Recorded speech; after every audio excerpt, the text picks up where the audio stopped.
Hello everyone.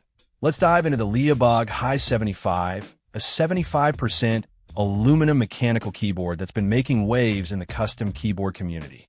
This keyboard aims to deliver a premium experience without breaking the bank. The Hi75 features an 81-key layout, striking a balance between functionality and desk space. It's perfect for gamers and professionals who need all the essential keys without the bulk of a full-size board.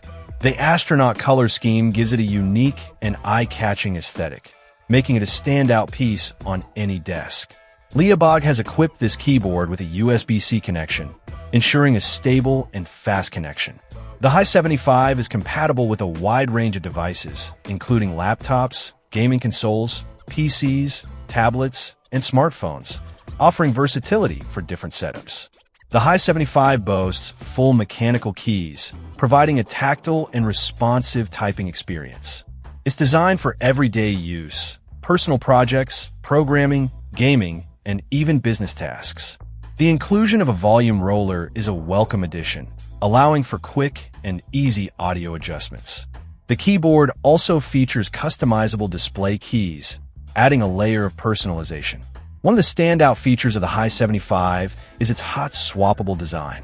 This allows users to easily replace the switches without soldering, making it simple to experiment with different switch types and find the perfect feel. The keyboard comes with Nimbus switches, known for their creamy smooth feel and satisfying sound. The RGB backlighting is vibrant and customizable, allowing users to create stunning lighting effects. The aluminum build gives the keyboard a solid and premium feel, enhancing the overall typing experience. In summary, the LEOBOG Hi75 is a well-rounded 75% mechanical keyboard that offers a lot of value for its price. Its stylish design, hot swappable switches, customizable RGB lighting, and solid build quality make it a great choice for anyone looking to upgrade their typing or gaming experience. Check out the video description for updated price. And thank you for watching this video.